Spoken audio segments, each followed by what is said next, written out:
Hi, good afternoon. My name is David Mirza. We launched WattFraud, a product about 2 years ago, and we have made significant enhancements in the last few months that include custom workflows as well as biometrics, that is basic integration of AI to stop fraud. Currently, I had mentioned yesterday about 30% of all enrollments in Texas are fraud. It could be synthetic identities that are created. It could be stolen identities.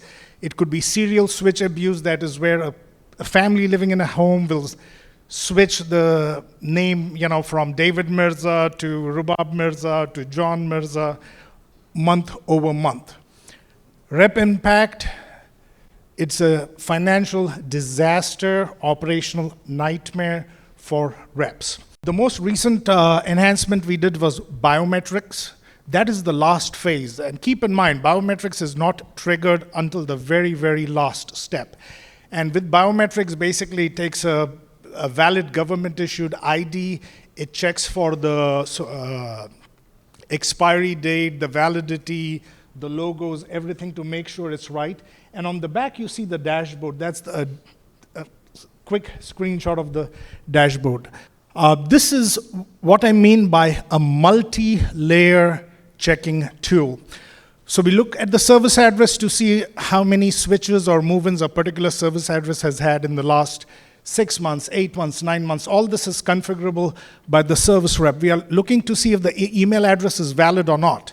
A lot of the fraudsters are too lazy. They just use the same email address over and over again or just come up with fake email addresses. Phone number. We check to see if the phone number is valid or not. And you, the rep, has the ability to block phone numbers that are landlines, to block phone numbers that are voice over IP, because a lot of fraudsters, they are setting up phone numbers through voice over IP, because when we send them a text to validate, they can enter the text number. So there is a way around that. IP address, we check if the IP address is blacklisted. Customer name, we look at if the customer has done a multitude of enrollments or switches the last several months.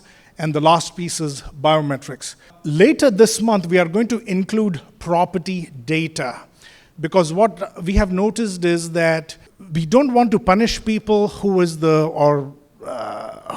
actually own their home. If my name is David Mirza, I'm switching, and the system tells you, hey, David Mirza is the owner of this property, no biometrics should be required. This is very, very, very important. Even if you don't use your services, I would highly recommend you take a picture of this. This is what we call a custom workflow, and this can really be customized by rep.